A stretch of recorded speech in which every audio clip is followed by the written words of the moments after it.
Assalamualaikum warahmatullahi wabarakatuh. Selamat pagi semuanya. Perkenalkan, nama saya Dita Juflansyah. Pada kesempatan pada pagi hari ini, saya akan menjelaskan tentang materi konteks. Di konteks ini materi kelas 10 dan ini materinya di konteks. Pernah nggak kalian nulis diary atau baca koran atau nonton TV, biasanya berita? Nah, mereka semua itu dinamakan the context. So, what is the context? Biasanya berita itu kan tentang kejadian yang sudah terjadi. Maksudnya sebuah aktivitas atau sebuah kejadian yang sudah terjadi dan diceritakan ulang. Nah, itu dinamakan the context. Dan diaries. Diaries itu biasanya kan pengalaman kalian yang sudah kalian alami dan kalian tuliskan ke dalam sebuah buku. Key-nya di situ, kejadian yang sudah kalian alami. Maka dari itu, recontext. Recontext is a text that tells about something that happened in the past. So, you have to through that activities, that's called recontext. Sekali lagi, recontext itu adalah sebuah kejadian atau hal yang pernah kalian alami yang sudah terlewat. Itu namanya recontext. Nah, seperti yang saya bilang tadi, example dari konteks itu ada biographies, autobiographies, newspapers or television news, letters, postcard or diaries. Nah, ada surat, ada postcard itu surat, terus diary itu dear diary, terus biografi, autobiografi, newspaper and television news. Biasanya tuh paling sering muncul emang di television news atau koran. Jadi contohnya sekali lagi ada biographies, autobiographies, newspaper, or television news, letters and postcard, dan terakhir diaries. Nah, kita masuk ke dalam bagian dari recontext itu ya. Tentunya recontext itu kan punya sistematika yang perlu kita ikuti agar menjadi sebuah recontext. Nah, recontext itu memiliki sebuah generic structure atau sebuah susunan. Ada 3 susunan yang harus kalian ingat untuk membuat recontext. Nah, sekali lagi ada 3 hal yang perlu kalian perhatikan untuk membuat recontext ini. Pertama, ada yang namanya orientation. Orientation. The definition of orientation is introduce the topic or the event. Biasanya orientation itu adalah awalan yang mengindikasikan sebuah awal dari kejadian itu, topik atau event. Kemudian ada sequence of the event. Kalau tadi orientation, yang kedua adalah sequence of events. Nah, sequence of events ini biasanya memiliki sebuah key yang bisa dibilang mirip kayak prosedur ya, kayak first, second, then and next to recount.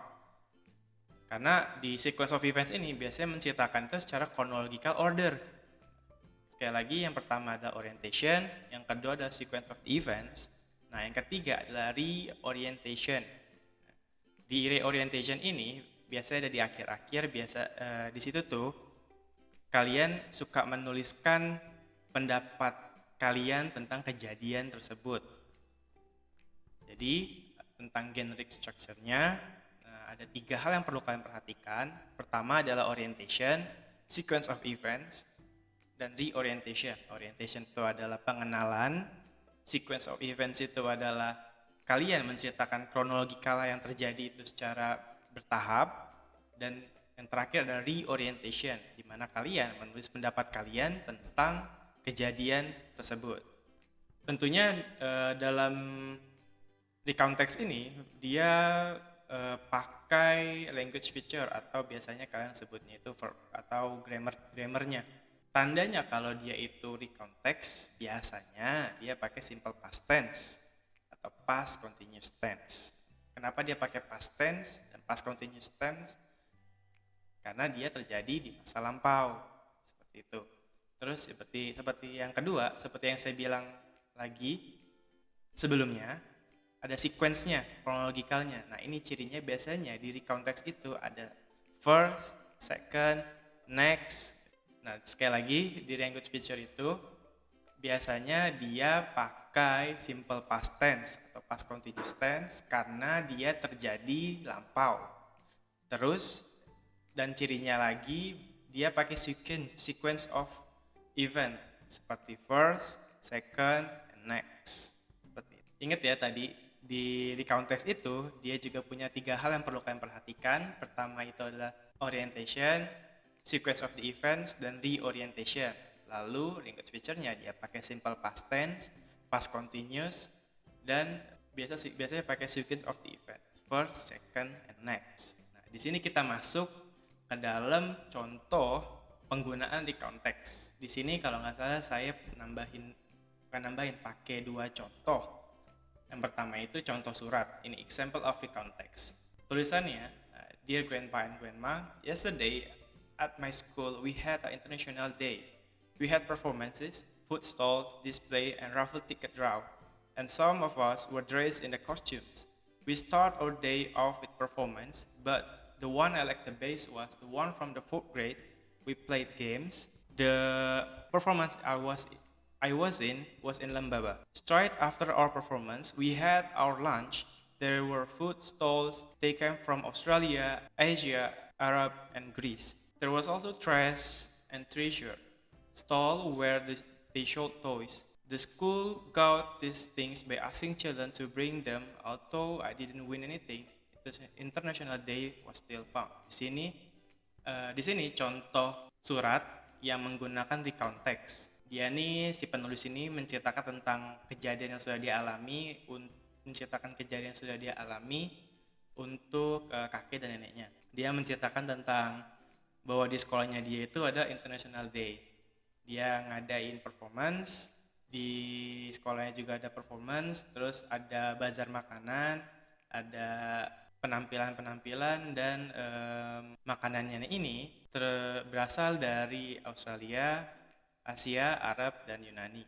Nah, di situ ada trash and treasure, itu adalah biasanya barang-barang bekas yang dijual lagi. Nah, dalam bahasa Inggris seperti itu. Di sini saya mau menjelaskan tentang struktur yang dipakai tadi dari orientation, sequence of the events, dan reorientation. Seperti yang kalian lihat, di yesterday sampai kata kostum, nah itu adalah orientationnya, di mana dia mengenalkan pertama kali event apa sih yang terjadi di sekolah itu. Dari yesterday sampai kostum di paragraf pertama itu adalah di mana si penulis menggambarkan atau memberitahukan tentang orientationnya. Terus dari we started our day off, nah itu sudah dimulai tuh bagian sequence of the events-nya, di mana dia mulai menjelaskan tentang hal pertama yang dia lakukan dari we start our day off sampai paragraf yang keempat, there was also trash and treasure, itu penjelasan sequence of the events-nya. Sekali lagi, dari we start our day off sampai the children to bring them in, itu adalah sequence of the events-nya, di mana si penulis ini menceritakan kejadian yang dia alami secara chronological order. Nah, yang terakhir, although I didn't win anything, International Day was still fun, itu masuk ke reorientation, di mana si penulis ini menggambarkan atau menuliskan opininya dia tentang International Day itu. Jadi yang pertama orientation itu ada di paragraf pertama, yesterday at my school. Yang sequence of the events itu dimulai dari we started our day off sampai paragraf keempat, the children to bring them in, itu kalimat yang terakhir. Terus yang reorientation-nya ada di paragraf yang paling terakhir, although I didn't win anything. Nah, di situ di mana dia ngasih tahu tentang opininya bahwa International Day itu masih senang. Contoh yang kedua dari konteks itu. Nah, kalau di sini saya buatnya lebih simple dan lebih terstruktur. Soalnya di sini saya ngasih tahu mana yang orientation-nya, mana yang sequence-nya, dan mana yang reorientation-nya secara rinci. Dilihat dari poin-poinnya, situ ada. Example of the context yang kedua, bunyinya kayak gini. Last Wednesday, I came late to my school because I played PlayStation until 2 a.m. in the night. Because that, I woke up late. I woke up at 6:30 a.m. and the class would be begin at 7 a.m. I ran to bedroom to take a bath. I usually had a breakfast after took a bath, but in that day I did not do that. I always went to school by my motorcycle, but in that day, I forgot where I put the key. So I go to school by public transportation. It made me took a longer time. I arrived at school at 7:15 a.m. I went to the class, but I saw my teacher had stood in front of the class to teach. I entered to my class, and of course my teacher was angry to me because I came late. It was my bad experience. I hope I would not do that again. Jadi di sini si penulis itu ngasih tahu tentang pengalaman dia terlambat berangkat ke sekolah gara-gara main PS sampai jam 2. Terus di sini dia ngasih tahu kalau dia main PS sampai jam 2 pagi, terus dia bangun jam 6.30, padahal kelas mulai jam 7. Dia lari untuk mandi, terus nggak sarapan, terus pas pengen berangkat sekolah, biasanya dia ke sekolah naik motor, tapi dia lupa naruh kunci motor di mana. Nah, udah tuh, terus dia pergi naik public transportation, kendaraan umum.